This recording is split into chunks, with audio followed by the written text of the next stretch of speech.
সকাল আনুমানিক 10টার দিকে এস্টিমেটর স্যারের রুমে যাই, গিয়ে আমি স্যারকে বলি, স্যার আপনি যেভাবে যে টেন্ডারটা লটারিটা করে ফেললেন, আমি যে ঠিকাদারকে অবগত করলাম না, এবং উল্লেখ থাকে একটি উইনার লিস্ট, এবং একটি কাগজ থাকে, ওটার মধ্যে ইয়া যে উপস্থিত থাকে, কে যে ঠিকাদার গুলা যে লটারির সময় যে উপস্থিত থাকে, ওইরকম একটি আমি ধারাবাহিকতায় আসি, তাহলে বিষয়টি পরিষ্কার হবে। আমার কষ্ট হইতেছে কথা কইতে, আমি আমার চাকরিটা মনে হইতেছে আমার চাকরিটা যাইব না।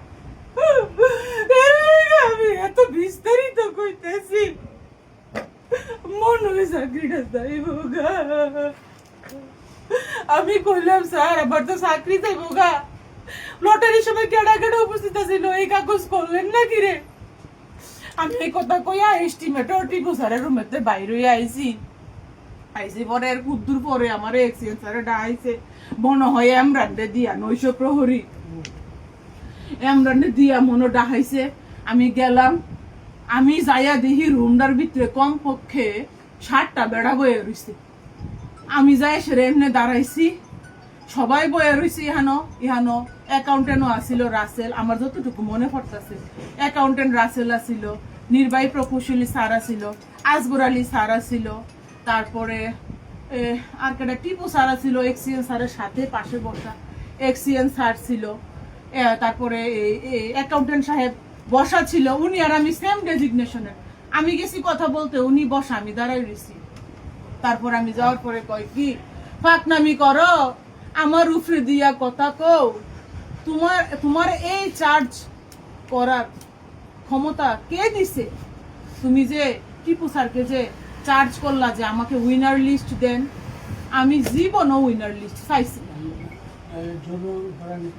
হ্যাঁ আমি বলতাছি, হ্যাঁ আমারে কয়, সুন্দরী তুমি ইয়া আমার এক্সিডেন্ট স্যারে ভাই নাম কি আবুল খায়ের কি বলে কি, সুন্দরী তুমি প্রশাসনিক ব্যবস্থা শিখাইতে আসছো আমাকে, আমি এত জায়গা চাকরি করতে আসছি, তুমি আমাকে প্রশাসনিক ব্যবস্থা শিখাইতে আসছো? এই টিপু ওরে ধর। টিপু আমাকে এরকম ফিচ্ছা মুড়ে এরকম ভাবে ধরছে, আর এক্সিএন আমাকে এরকম ভাবে এখানে ধরছে, ওনার হাত আমার বুকে লাগছে, স্তনে লাগছে, আমার এখানে এড়াইয়া গেছে। আমি বাসার যাই সে আমি দেখছি কেন ধরছে আমাকে, নাকি আমি সুন্দরী, আমাকে নাকি বুঝাবে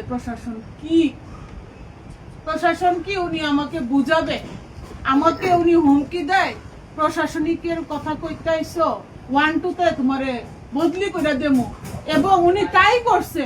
6 ঘন্টার ভিতরে আমার কুমিল্লা থেকে পটুয়াখালী বদলি করছে। আমি একটা ডায়াবেটিসের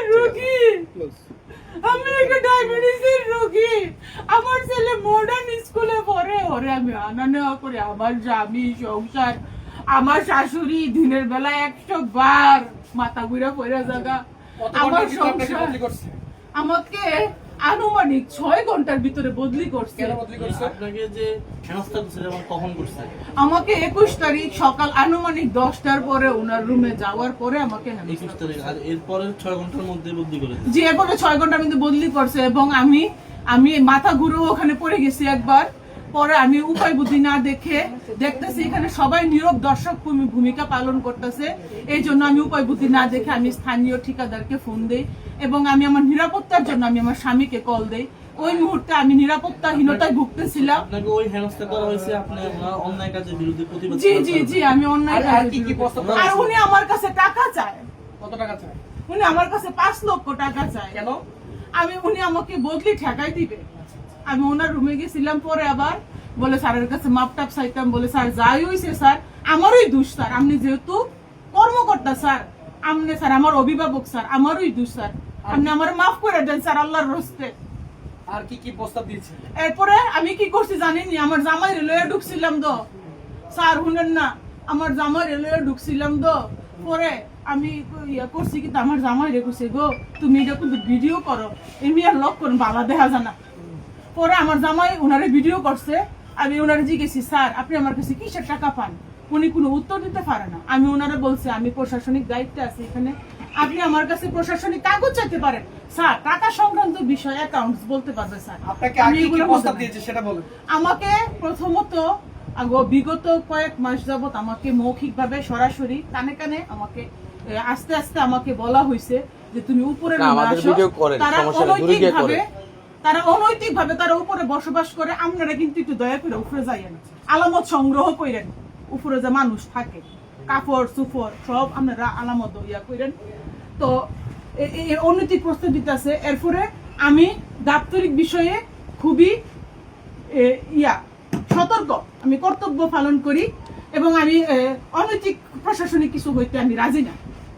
যে কারণে আমার প্রতি এরকম প্রতিহিংসামূলক এবং সবসময় আমাকে সুন্দরী বলে, এটা আনঅফিসিয়াল সম্বোধন। আমাকে সুন্দরী উনি বলতে। গণপ্রজাতন্ত্রী বাংলাদেশ সরকার অনুমোদিত এসডি এন্টারটেইনমেন্ট লিমিটেডের প্রতিষ্ঠান এসডি টেলিভিশনে স্টাফ রিপোর্টার, বিভাগ, জেলা, উপজেলা সংবাদদাতা এবং বিশ্বের সকল শহরের জন্য প্রবাসী প্রতিনিধি নিয়োগ চলছে। যোগাযোগ করুন আমাদের সাথে।